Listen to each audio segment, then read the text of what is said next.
สวัสดีครับสวัสดีครับเอฟซีแฟนช่องหมอรวยทุกๆคนนะครับผมวันนี้อืมมาตามในทางของน้องแบงค์เนาะครับผมเป็นอ่าไอ้ปอพารวยแบ่งปันในทางให้หมารวยนะครับ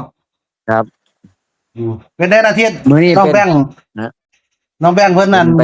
แม่นมาแต่ไทยเพิ่นเด้แม่นเป็นไปนี่เป็นไปงานเพิ่นแม่นมาไทยแหละครับมื้อนั้นเนาะเว้าเรียงไทยเนาะครับผมน้องไทยก่อนก็ได้ครับเว้าเรียงไทยเพิ่นกะมื้อนั้นมีผู้เฒ่ามาบอกเพิ่นเนาะ15อยู่หั่นแหละนะแต่เพิ่นก็บ่รู้ว่าเป็นผู้ใดเนาะครับผม15อยู่เพิ่นก็เลยบอกให้พ่อให้น้ารวยลงช่องให้แน่นะอืมันนั้นก็มลงไปให้เพิ่นเนาะ อันนี้ครับอีก2-3มื้อมาก็อีเรียกสิออกเพิ่นก็ฝันว่าได้ขับมอเตอร์ไซค์คันเลี้ยงนั่นแหละคันเหลียงพาญาพาญาไปพุ่นไหว้พระธาตุพนมเนาะทะเบียนรถมันก็953539นะมันก็ออก5335นะออกทั้งหมดทั้งรางอืมเลยนี่แม่นบัดนี้เพิ่นก็มาฝันอีกแล้วนะก็ฝันเป็นรัฐบาลไทยแล้วเพิ่นก็ลงไปแล้วเนาะหมารวยเนาะเป็นเลข3ตัวมื้อบ่นั้นนะแม่นครับเพิ่นก็ฝันไปแล้วนะแต่ว่ารู้สึกบัดว่าจะนี้เบิ่ง เดี๋ยวก็รู้สึกว่าเพิ่นจะห้องเบิดขึ้นคือกันบอกเบิดขึ้นคือกันแม่รัฐบาลไทยก็ห้องบอกบทขึ้นหนึ่งอยู่หันละบอก3 ตัวนั่นแหละครับเข้าไปยอดเป็นห้องเบิ่งเด้อนะบอกกันนะน้องแบงค์เนาะครับเข้าไปยอดเบิ่งเอาครับเขาไปเบิ่งเนื้อบัดนี้บังเอิญมันก็ผู้ใดเพิ่นก็บ่รู้ว่าผู้ใดเนาะในครับผมฝันเนี่ย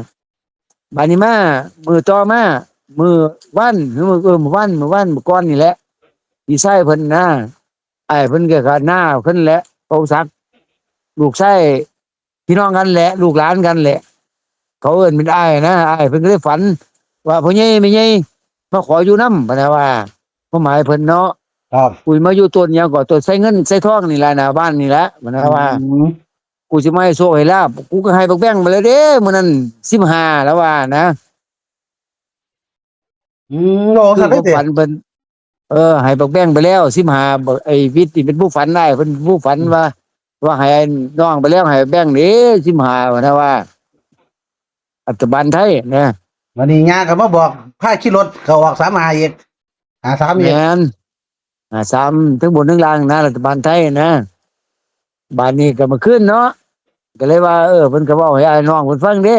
ว่าเอ้ยย่าปู่กับย่ามาอยู่นี่แหละอยู่หน้าบ้านนี่แหละเพิ่นมาขออยู่นํนะจะไปเบิ่งมีข้อยก็ดีบ่นาเทียนเลยได้ยินนี่ต้นใส่เงินใส่ทองอยู่หั่นแหละรวยตัวน้อยๆเด้เห็นก็แย่ดีเตะเสียบ่ละอืแม่มนมี2 ต้นอยู่หั่นแหล้วข้อยก็บ่ได้รู้เนาะข้อยบ่ได้สังเกตจักเที่ยพอมันฝันแล้วข้อยเลยไปเบิ่งนะโอ้แม่นอีหลีว่าต้นใส่เงินใส่ทองอยู่หั่นอืมมันเกิดเองเด้แต่บ่ได้ปลูกมีปล่อยบ่เคยได้ปลูกเที่ยที่ ครับนี่ดีแต่บัดเนี่ยมันมีอีหลี ใส่เงินใส่ทองอยู่หน้าบ้านนะบัดนี้อยู่ทั้งฟังทั้งหัวพี่แหละอืมครับอืมเมื่อคืนนี้ ได้ยินเลยก็เลยบอกเอาแบงค์เนาะเมื่อคืนคือบ่ขอร้องขอลาเบิ่งแหน่นะบอกเพิ่นลงช่องเบิ่งนะลงให้พ่อกำนันรวยเบิ่งแหน่นะขอเพิ่นติขอปู่กันว่าเพิ่นมาแล้วก็ขอปู่เบิ่งกันนะเพิ่นว่านะครับเพิ่นก็เลยขอเมื่อคืนนะเพิ่นก็เลยขอยามมื้อเช้ามาเนาะเพิ่นก็มาเว้าให้ฟัง ก่อนเพิ่นสิไปงานเนาะอ่าเพิ่นไปงานเพิ่นก็เลยว่าฝันอยู่ติเพิ่นน่ะว่ามึงฝันอีหยังอะดอกข้อยก็บ่ได้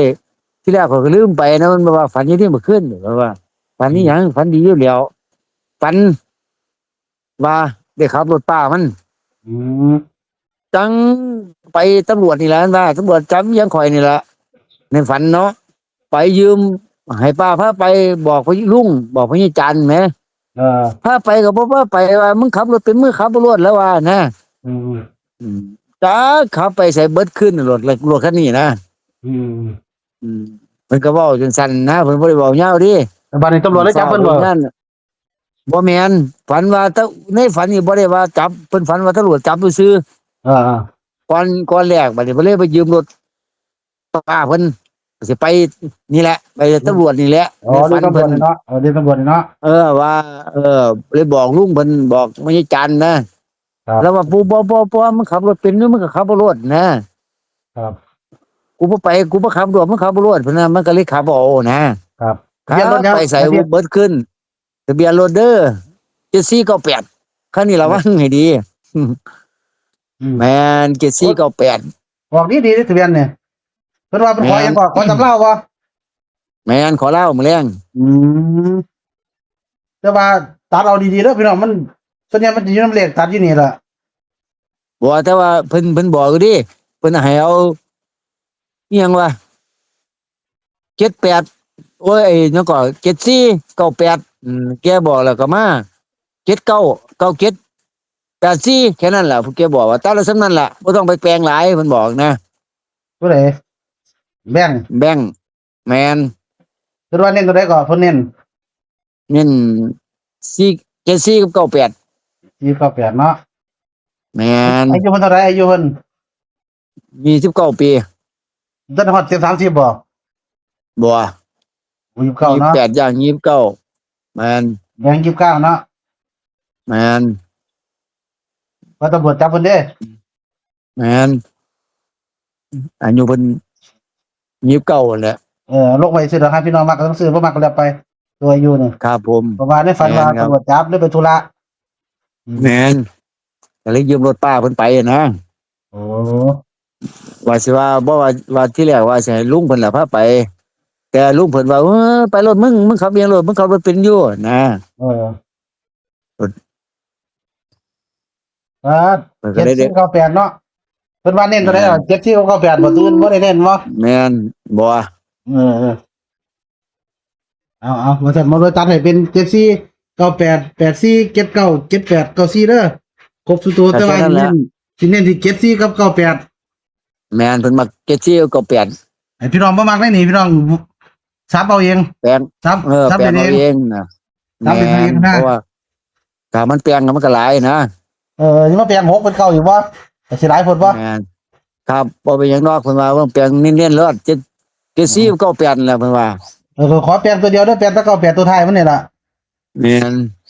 แปลงต้องเป็น68ใช่มั้ย8668นี่ล่ะแปลงตัวท้ายจังน้อยนะเพราะว่า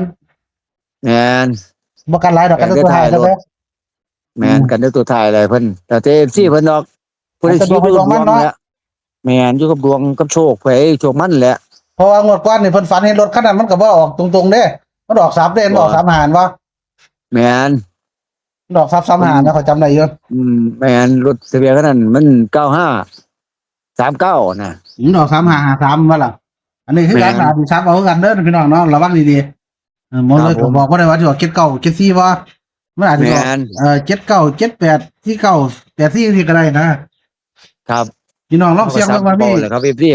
มีผู้ใดฝันเกี่ยวบ่มีหยังสินะ ครับ เลขใกล้กันมีบ่มีก็ลองเบิ่งลงทุนเบิ่งเนาะตาม ครับ ลองแบ่งขอตามเล่ามันขึ้นเลยเนาะ ครับผม ครับเอาขอบคุณอาทิตย์หลายเด้อที่แบ่งปันในทางดีๆเอาน้องแบ่งเพิ่นอยากได้เลขไทยฝันเพิ่นขึ้นว่าเขาบอกตัวเดียว3ตัวหางเดียวไปติดตามน้องแบ่งลงไปแล้วเนาะรัฐบาลไทยครับขอบคุณอาทิตย์หลายเด้อเอาฝากติดตามกดไลค์กดแชร์ทั้งช่องไอ้ปอกพารวยเด้อนะครับเพิ่นอยากได้แนวทางดีๆเด็ดๆไว้ๆครับไปติดตามไอ้ปอกพารวยทั้งช่อง YouTube เนาะสวัสดีครั ครับ บผมครับ ไปขี่รถป้ามันขึ้นฝันมาตำรวจจับก็ได้เอายืมมันนั้นรถป้าไปเพราะนี้จานบ่พาขับ ก็เลยได้ขับเอาเองมันขึ้นนี่ ทะเบียนป้าเท่าไหร่เกซี่ก็8บ่ บ่ทันได้เบิ่งทะเบียนป้ารถป้าอยู่ฝันมันขึ้น มึงขอพะนี่